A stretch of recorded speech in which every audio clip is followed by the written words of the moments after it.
Hey y'all, it's your girl Skylish J, and I am back with another video. If you are new to my channel, welcome. We all about getting our lives together over here, okay? We all about being the best version of ourselves. If you are a returning subscriber, welcome back, fam. Welcome back home, girl. You know, love to have you here, okay? So without further ado, let's get into today's video. I know y'all saw Summer Walker's album just came out. I haven't listened to her album yet, but I did listen to Ciara's Prayer or whatever. So, and it was just wonderful. So I just want to get on here and I just want to talk about her prayer and give y'all the tea and interpret exactly what she was saying in her prayer, because a lot of y'all are like confused and might think that, you know, you just go to God, and yes, you go to God and you tell him the desires of your heart, but there's steps behind exactly what needs to be done in order to receive his promise that he has for us and for him to give you the desires of your heart. You have to truly and genuinely want to be the type of person to deserve exactly the promises that he has for you. You have to strive to be in the right season of your life. You have to be patient to know that whatever he has for you, he will give it to you at your time. And we all see Ciara with her wonderful husband and their wonderful family, and how much he loves on her and how much he cares for her. And we all want somebody in our life like that. And it is possible. So I just want to break down her prayer and kind of dissect it. So here we go. So she starts off by saying, Jesus, I need you. I don't fully understand everything right now, but I know you have great plans for me. So this is already a mouthful already, because in the Bible it says, lean not on our own understanding, okay? And that's just such a profound thing to say, because truly we are not in control of our lives. God has all the control. We can try to control everything in our lives, but when we fully give God all the control of our lives, we're not going to understand what he's doing. He already has a plan written for our lives before we are even born, before we even touch down on earth. And it's just like, if we don't put in the work to get to know him, and we don't put in the work to have faith that he knows what's best for us, if we don't come to that understanding, then it's going to be hard to receive the promises that he has for us, because we don't know, you know, he already knows how he intended our life to be. God is a great creator, okay? He put us on this earth to be great, okay? So he already has the blueprint for us, but it's our job to give it to him, and to have faith and to have confidence that he knows what he's doing. Okay, he knows what he's doing. And we know at the end of the day, no matter what we have been through, no matter what sins we have done, no matter what wrong we have done, we know that he has great plans for us. And if we take our worry and we take all our anxiety and we take all of our uncertainty to him, and we just believe in our hearts that he has great things planned for us, we will be able to let go of that control and be able to really let go and really have that confidence to know that he is going to turn it out for us. We don't have to sit here and try to control everything. We don't have to sit here and try to like force everything to be a certain way, because we know as long as we're doing what we have to do and talking to God and giving it to God, giving our worries to God, that he is going to transform it into something great that we could never even have imagined. So next she says, I'm hurting, but there is purpose in my pain. I need you. I need you to restore my faith in love. Give me strength. I know I can't do it all on my own. She's spent right now, because when we go throughout life, we are going to experience pain, because we're sinners. We're natural born sinners. We're not always going to make the best decisions for ourselves. We're not always going to make the best choices in life. So when we experience pain, we have to realize that that's not the end all be all. There's more for us. When we surrender that pain to God, that's when we start to uncover exactly what our purpose is here. That's when we start to develop that relationship with him. Just think about it. If we were all perfect and we all knew the right things to do and we did things the right way, we wouldn't need him. We wouldn't need him, because we would have it all figured out. But just the fact that we're not perfect and we do sin and we do make bad decisions, that shows us that we need him in order to get through life. Because at the very beginning, when Eve bit into that apple, she ruined it for all of us. She opened up everything. She opened up the things that God did not want us to have access to, because he knew we wouldn't be able to handle it. So when that happened, that just totally showed us that we have to come to God for everything. When we are hurting, when we are down, when we feel caught up over our mistakes, the best thing that we can do is go to God and ask him to restore our hearts, ask him to restore the love inside of us. Before you've been through pain, before you experience hurt, before you experience that trauma, we have to go to him and ask him to put forgiveness in our hearts and be able to restore that feeling that we once had before, so that we can have the strength to be able to carry on in life and to try again and to get up and not stay down. Because when we wallow in our pain and we don't admit when we're hurting, then that's when we keep going through the same cycles over and over again. When we don't acknowledge our pain and when we don't acknowledge that we need help, that's when you're stuck. That's when you're addicted to this trauma cycle that you're in life. First and foremost, we have to acknowledge that we did not do things the right way, and the way that we're doing things is not working. When you acknowledge that the way that you're doing things are not working, that opens up a whole new lane. That opens up a whole new way of thinking. When you realize that the way that you've been doing things, when you realize that you're not doing things the right way and you're no longer wanting to live life that way, and you come to him and ask him for wisdom and ask him to take the pain away, and you want to do things right, that's when things start to turn around for you. It first takes that acknowledgement that you are not doing things the right way. When you let go of that control, that's when things start to turn around for you. Next, she says, I'm tired. I don't want to hurt anymore. I don't want to feel like this ever again. Thank you for hearing my cry. Thank you for hearing my heart. I know you'll do what's right with it. Thank you for never judging me. I'm broken, but I'm beautifully broken. I know you would help me put the right pieces together.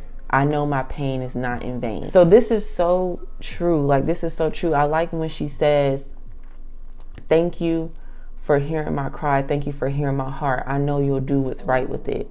And then thank you for never judging me. I feel like a lot of us, we get wrapped up into making bad decisions because we feel like if we try to do the right thing, we don't have the right to change our ways. Like, once you make a mistake or once you go down a certain path, you feel like you're a hypocrite, or you feel like you don't deserve to get what God has originally promised for you because you messed up before. That's what separates humans from God, because God sees the sins that we do. He sees the wrong decisions that we make, and he does not judge us for that. When we come to him and we repent and we tell him, like, hey, I know I messed up, but I don't want to keep messing up. I don't want to keep messing up. He forgives us. He is a God of grace. He shows us grace. He knows that we are not perfect creatures. It's humans on earth that make us feel condemned and make us feel like, we don't have a right to be better. We don't have a right to want better for ourselves because of the mistakes we made. How many times do you see people saying, oh, you're a baby mama, so you should have thought about that before you should have thought about the consequences of being a baby mama. If you know you wanted to be married, you shouldn't have done that. Like, we all make mistakes. Or if you were promiscuous, in high school, or if you were promiscuous in college and now you want to be on the right path, people will be like, oh, you don't deserve to do that. You don't deserve to want to be better than you were before because, I know what you used to be doing. You can't let the thought of what you have done in the past haunt you and prevent you from being better in the future. You have to know that when you take your problems to God and you repent to God and you let him know, like, hey, I know what I did wasn't right, but I don't want to do it anymore.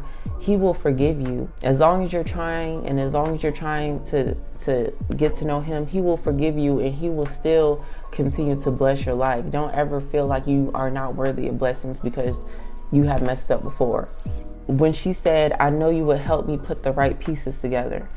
When you get to know God and you develop a relationship with the Lord, he will guide you. When you ask him for wisdom and you ask him for guidance, through his word, he will tell you. The more you seek him and the more you get to know him, the more you read the word, the more you read the Bible, you will understand exactly how he intends for us to move throughout life, and your decisions will be clearer than ever. He will help you get to where you need to get to, but you just have to call on him, and you just have to ask him for guidance. He will never ignore your request from him. He would never just leave you out to dry. He is always there with you watching. And when you call on him and you ask him for help and you seek him, that's when he starts to put the pieces back together, and he starts to mend you to make yourself whole again, so that you're ready for his blessing. When you are whole and when you are complete, and when you have fixed yourself, and when you have allowed him to do work onto your life, that's when he sends his perfect blessings onto you. Because like I said in my last video, if you are not whole and if you are not in his likeness and in his will, he's not going to send you one of his perfect gifts for you to ruin his perfect gift. He wants you to be whole, for you to be able to accept something good that he has onto you. Because if you're not whole, you're not going to know how to handle it once he gives it to you. Next, she says, I know that my baby is the most precious gift you've given me in life, and I thank you for that. Thank you. Cover and protect us, Lord. I pray the next man in my life will be my husband. I pray he loves me, leads me, guides me, reassures me. I pray that he holds me. I pray that I have everything that I want and need in him. I pray that he will love me the way you love me. Your love is unconditional. So just in this piece alone, she is just giving her request to him and saying, like, this is what I realized I need in a man. And before she even said that, she said that my pain is not in vain. She knows that the pain that she went through with those previous relationships that she was in before she met her husband, she knows that that pain that she went through was not in vain. She went through many, many counterfeits along her journey. She used to date Bow Wow. She used to date 50 Cent. She used to date an NBA player. You are not alone, homegirls, okay? You are not the only one that has experienced a toxic relationship or has had a relationship that did not work out. These relationships were not mistakes. They were more like lessons. They were lessons so that you can know what to ask for from your husband, from your forever partner, from your helpmate. After these relationships, she felt broken, but she cried out to God to put the pieces back together so she can be whole for a man who was worthy of her. She still knew that she deserved her happily ever after, even after all the toxic relationships and after all the BS she has been through. What she went through with Future, that showed her what she did not want going into her relationship with Russell, okay?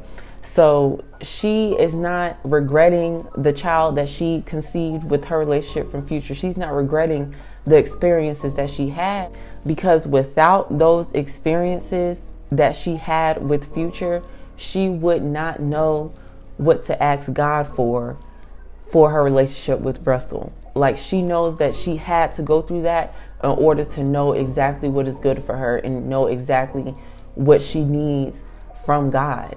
So when you go through pain, when you go through bad experiences, look at it as a teaching lesson. Look at it as a lesson showing you what the devil has for you. Not saying Future is the devil, but I'm saying he got that spirit on him. And I'm gonna put that on a t-shirt. Not saying they the devil, but they got that spirit on them. But listen, seriously though, like, her going through what she went through with him was an eye-opener to the promises that the devil gives to you. With her going through that, she realizes that she doesn't want the devil's gifts. She doesn't want to give into the flesh anymore. She doesn't want what the devil is promising her, because she saw where that got her. So she knows that what she went through was not in vain, and that it was for a purpose. It was for a bigger purpose, for her to open up her eyes to the promises that God has for you, which are far more better than what the devil has for you. So she's able to exactly know what she wants out of her next man, and exactly be able to give those desires of her heart to the Lord because of what she went through when she was in the wilderness. So now that she came out of that, she's like, hey, like, I already seen the worst of the worst. I already seen a glimpse of how my life could be if I live in the flesh and if I give into the devil's ways. I don't want that. And I realized that I got a child out of this situation. I realized that that's a blessing. And I realized that I want the best for me and my child going forward. So this is what I'm asking. I'm asking for somebody who loves me, who leads me, who guides me, who reassures me that he holds me, that he's everything that I need, that he will love me the way that you love me. So all that she went through was just a lesson for her to know exactly what to ask God for. So I love that. So after this, she says, you are the way, the truth, and the life. In you, there is hope. Lord, you say love is patient, love is kind. It does not envy. I believe in this pure love. This is what I want. Lord, thank you for reminding me who I am.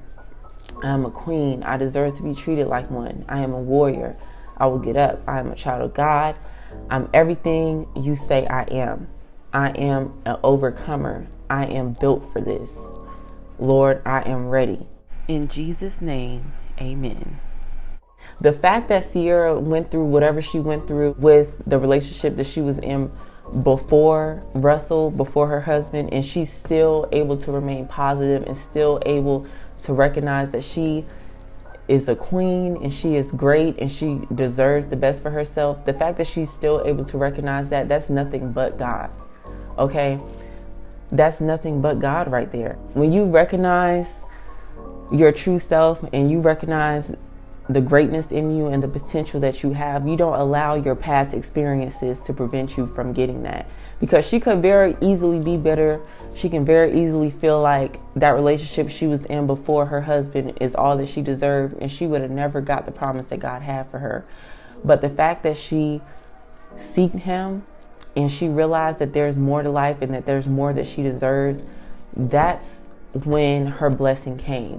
One thing I really need y'all to realize is a lot of y'all think that she just prayed to God that she would get a good man and she got one.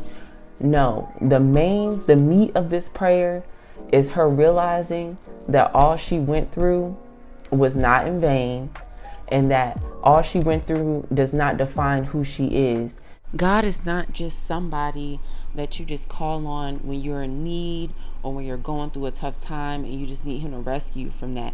When you develop a relationship with God and you come to him and you ask him to transform you so that you can be the person that you need to be to make him proud, that's when your blessings start raining down. A lot of y'all don't have a relationship with God outside of just asking him for things or coming to him for things. When you come to him for true transformation and to be a better person from the inside out, then that's when the blessings will really start to come. So don't just think that you can only talk to God when you need something.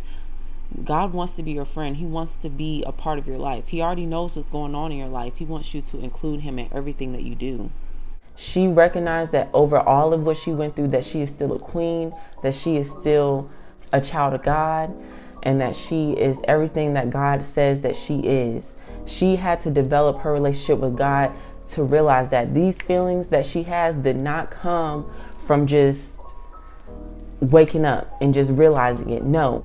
These feelings and these realizations that she came from her putting in the inner work, came from her developing a relationship with God, came from her wanting to get to know God and wanting to know what he has in store for her and wanting to know the ways of him. So moral of the story is, whatever you want out of life, whatever promises you want God to give you, whatever gifts you want him to give you, whatever blessings you want him to give you, you can get them, but you have to do the work in yourself. You have to put in that work on yourself to be able to know that you are deserving. When you don't do that work on yourself, you don't feel deep in your heart and you don't truly feel like you deserve better. So when you feel like you don't deserve better, you're not going to attract better. When you know the characteristics of God, when you get to know him, it's like everything else becomes much clearer. Okay, and that's when you start to attract things into your life that are for you, that are meant for you. So when you start to do that inner work and you start to get your mind right and you start to develop a relationship with God, that is when he will send who is meant for you to you. But you have to first seek him. Okay, you have to seek him, because everything that you want your man to be are qualities of God. Okay, lie within God's spirit. So when you seek God's spirit, you get to know exactly what God's spirit is. That's when he will send you somebody who is equally yoked to you. Okay, so at the end of the day, make the decision. It will not hurt. It will not hurt you to gain a relationship with God. It will not hurt you to get to know him, because he has all the answers. And if you want something that is truly sent from him, you have to be the person to deserve it. You have to realize that you deserve it. And the only way that you can realize and have confidence and faith is by getting to know God and by trusting him. So at the end of the day, you can't just pray this prayer and be like, oh, God is going to send me a man. You have to put in the work yourself too. Okay, you cannot only just put it on the man. You can't only just be like, oh, what is Ciara's prayer? What is Ciara's prayer? Like, everybody was wondering what it is. I just need y'all to realize that her prayer was not so much revolving around the man that she wanted. Her prayer was more so revolving around thanking God for transforming her, for transforming her heart, for putting her broken pieces together, for delivering her from her bad decisions that she had made. Her main bulk of her prayer was also thanking God for putting her pieces back together, thanking God for reinventing her, thanking God for giving her strength, for protecting her. Okay, so most of her prayer revolved around the transformation that God made in her life. So then she didn't even ask for what she wanted until she thanked him from the transformation that she made in her life. So the first step to getting the man that you want, having that man of God who treats you right and does the things that you would want him to do and be the ideal partner in your life, that didn't come until she had transformation through God, until he put the pieces of her back together, until he mended her trauma, until he mended her broken heart. Okay, so anything that you want in life, you have to look at yourself and ask yourself, are you the person that deserves what you're asking for? Okay, she asked him to transform her life. She asked him to put the pieces back together. She asked him to give her strength. And another thing about it is, when she prayed this prayer, I'm pretty sure the next day he did not pop up or whatever. He might have, but when she prayed this prayer, I'm pretty sure there was counterfeits. I'm pretty sure there was distractions. There were people and things that popped up to kind of try to get her to sway away from what she asked for. So make sure whenever you're making your prayer request to God, that in the meantime, while you're waiting on him to give you what you asked for, that you still make sure that you're doing the things that you need to do to be able to deserve it. Don't stray off track. Make sure that you're still making the good decisions to make sure that whenever he does give you your promise, that you're ready to accept it and you're able to accept it. So when you make this prayer for a good man, that means that you need to stop entertaining. You need to stop entertaining people who are not good for you. You need to stop giving attention to people who are not worthy of your time. Okay, you don't need to be giving in to your fleshly desires. You need to stay strong, and you need to know that God's promise is on the way. Okay, so I love this prayer, and I just love it because she really was vulnerable, and she really told him look, I know I have not been perfect in the past, but I'm asking you to transform me. I'm asking you to put my pieces back together. I'm asking you to make me a better person so that I can deserve what I'm about to ask you for. And that's what a lot of y'all are missing. Don't just be asking God for things. You got to ask him to make you the person to deserve it, and then put in your requests. Okay? So we need to be putting in the work. We need to be on our grind. Okay? We need to make sure that we are focused on him, on his word. Okay, we need to make sure we are in the spirits. Okay, we need to make sure we are doing all the things to deserve what we are asking him for. Okay, so like I said in my last video, if you have not got what you've been asking God for, that's because you need to keep putting in the work. Keep putting in the work, and know and have patience and have faith in him, and know that if you know that you're putting in the work, that it's going to happen on his timing. And his timing might not be overnight. It might seem like his timing is taking forever. When you're waiting on him, just continue to work on yourself. Don't lose sight of the end goal. Okay? Don't be discouraged because it's not happening as fast. Don't think that you're not worthy of it because it's not happening yet. When you know you're putting in the work, just keep doing you. Keep being the best that you can be, and it will happen for you. So that is all for today's video, y'all. You know, when y'all going to make y'all prayer, you don't have to recite her prayer verbatim, but it is a good blueprint to know that you got to ask God to transform yourself. You got to ask God to put the pieces back together. You got to let God know that, you know that your pain was for a purpose, and ask him to transform that pain into purpose. Ask him to reveal to you exactly what you need to work on in order to be worthy of what you're asking for. Let him know that you have confidence in him, to know that you are a queen. You are exactly where you need to be when he wants you to be there, and ask for him to send you somebody that has the characteristics of him. So with that being said, thank you guys so much for watching this video. Like this video so you can know where to find it. Know where to find it when you need to hear it. Replay this video back a couple times. Okay, subscribe to my channel. Turn on that notification bell so you can know the next time I post a video. And I will see you guys in my next video. And I want to thank y'all so much for wanting to be a better version of yourself, and for wanting to get everything that God has promised us. You know, thank you for wanting that. And I just want to put y'all on to the keys that will lead you to living your best life, okay? Because this journey is never ending. We are on a never ending journey, and we have to continue to strive to be the best versions of ourselves as much as we can every single day. So thank y'all for watching, and I'll see y'all in my next video.